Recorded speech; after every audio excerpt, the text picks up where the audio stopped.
स्वागत है आपका अक्षत दुनिया वेब टीवी में और मैं हूं आपके साथ शिप्रा। चलिए शुरुआत करते हैं बुलेटिन की।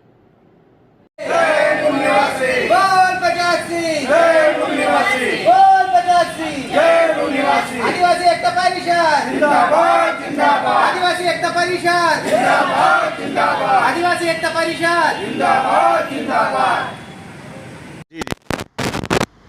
अभी हम लोग यहाँ पर एकत्रित हैं राष्ट्रीय आदिवासी एकता परिषद के माध्यम से। मेरा नाम मिलिंद बौद्ध है और हम यहाँ पर धरना प्रदर्शन जो हमारा चरणबद्ध कार्यक्रम है राष्ट्रीय आदिवासी एकता परिषद के माध्यम से 7 अगस्त को भारत बंद का आह्वान किया गया है और उसके पहले चरण में 6 जुलाई को जिला स्तरीय धरना प्रदर्शन किया गया, ज्ञापन दिया गया राष्ट्रपति के नाम। आज द्वितीय चरण में 18 जुलाई को तहसील स्तरीय और जिला स्तरीय धरना प्रदर्शन और ज्ञापन का कार्यक्रम रखा गया है। तृतीय चरण में 27 जुलाई 23 को जिला स्तर पर रैली प्रदर्शन और ज्ञापन का कार्यक्रम रखा गया है और चौथे चरण में 7 अगस्त 2023 को भारत बंद का आह्वान राष्ट्रीय आदिवासी एकता परिषद के द्वारा किया गया है। तो जो मांगे रखी गई हैं वो अभी हम शासन के सामने ये हम बताएंगे, आपको पढ़ के सुनाते हैं। प्रति माननीय महामहिम राष्ट्रपति महोदय, राष्ट्रपति भवन, भारत सरकार, नई दिल्ली द्वारा माननीय जिलाधिकारी महोदय, जिला भोपाल, मध्य प्रदेश। विषय: भारत के विभिन्न राज्यों में निवास करने वाले आदिवासियों की संस्कृति और पहचान समाप्त करने के लिए एवं विकास के नाम पर जल, जंगल और ज़मीन से बेदखल करने के लिए हो रहे असंवैधानिक संसद द्वारा बनाए जा रहे कानूनों को तत्काल रोक लगाकर संवैधानिक व्यवस्था के अनुसार अधिकार सुनिश्चित करने के संदर्भ में महोदय, उपरोक्त विषय के अंतर्गत निवेदन है कि संविधान में आदिवासी समुदाय को अनुसूचित जनजाति के रूप में पहचान प्राप्त है और इसी पहचान के आधार पर तमाम प्रकार की सामाजिक, शैक्षणिक, धार्मिक, राजनीतिक, सांस्कृतिक विरासत को सुरक्षित करने के लिए विभिन्न अनुच्छेदों और अनुसूचियों में अधिकार प्राप्त हैं।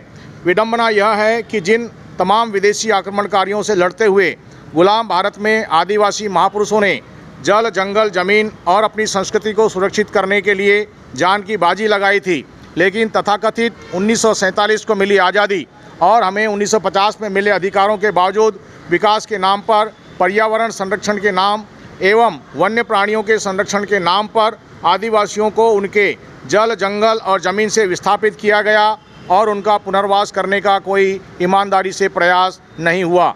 जबकि संविधान में अनुच्छेद 244 के तहत अनुसूची 5 और 6 में उल्लेख है कि इन क्षेत्रों में केंद्रीय या राज्य सरकार को दखल देने का कोई अधिकार नहीं होगा, बल्कि जनजाति मंत्रणा परिषद की स्थापना कर वही विकास की सारी संभावना को ज़मीन पर उतारने का काम करेंगे और उसका नियंत्रण प्रदेश में राज्यपाल और देश में राष्ट्रपति के अधीन होगा।